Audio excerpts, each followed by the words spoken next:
اتكلمنا في الأجزاء اللي فاتت عن بعض ملوك الأسرة الأولى في تاريخ مصر القديم، ونقولهم بالترتيب مرة تانية: الملك نارمر، الملك حور عحا، الملك جر، بعد كده الملك جت، وبعد كده الملكة ميرت نيث، وكان آخر ملك اتكلمنا عنه هو الملك دن، وقلنا إنه ابن الملك جت وابن الملكة ميرت نيث. النهاردة إن شاء الله هنتكلم عن باقي ملوك الأسرة الأولى في تاريخ مصر القديم.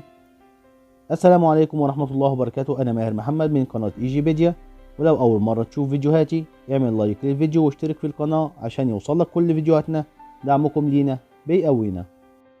وأول ملك معانا النهاردة هو الملك عج إب، وهو الملك السابع في ترتيب ملوك الأسرة الأولى من تاريخ مصر القديم، وذكروا المؤرخ مانيتون باسم ميبيدوس أو ميبادوس.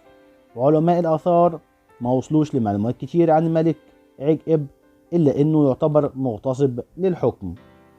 ده غير إن علماء الآثار قالوا إن في عصره كان فيه اضطرابات سياسية وصراعات أسرية، ويدل على الكلام ده قلة حجم مقبرة الملك في أبيدوس. لكن الجدير بالذكر إنهم لقوا في مقبرته اللي في سقارة عناصر وأدوات متطورة تدل على التطور والتقدم في صناعة الأشياء بشكل كبير عن الملوك اللي قبله.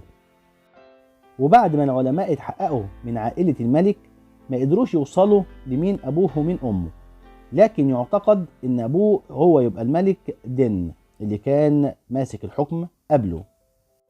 وبرضه علماء الآثار بيقولوا إن من المحتمل إن يكون الملك عج إب اتجوز من امرأة اسمها بيترست، واللي كان مكتوب على حجر باليرمو إنها هي أم الفرعون سمرخت اللي هو مسك الحكم بعد الملك عج إب.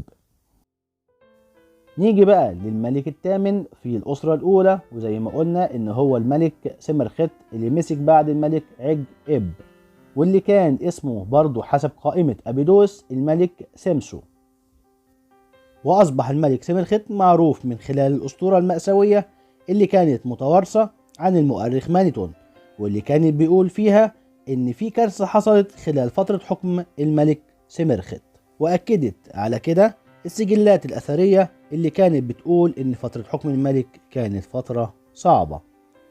وبعض علماء الآثار شككوا في شرعية حكم الملك سمرخت لمصر، لكنهم لقوا اسم الملك منقوش على بعض الأواني المصنوعة من الشست والمرمر والرخام. ده غير إنهم لقوا اسمه محفوظ على بطاقات وأختام للملك في كل من سقارة وأبيدوس. نيجي بقى للملك التاسع والأخير في الأسرة الأولى في تاريخ مصر القديم، وهو الملك قاع أو قاعة، وحكم مصر حوالي 33 سنة في نهاية القرن الثلاثين قبل الميلاد. وحسب مخطوطات مانيتون الملك قاع يبقى ابن الملك سمر خت، والملك قاع ليه معبد كبير في أبيدوس مساحته تقريبا 30 متر في 23 متر. ومن ألقاب الملك قاع اللي عثر عليها اسم حورس، ومعنى اسمه ذو اليد العليا أو صاحب اليد العليا. وأيضا اسم قبح ده اسم التتويج للملك قاع، ولقوه مكتوب في خرطوش من قائمة ملوك مصر في أبيدوس. وبكده نكون وصلنا لنهاية حلقتنا النهاردة، وخلصنا كلامنا عن الأسرة الأولى في تاريخ مصر القديم باختصار. أتمنى لو عجبكم الفيديو تعملوا لايك واشتراك في القناة عشان يوصل لكم كل أعمالنا، والسلام عليكم ورحمة الله وبركاته.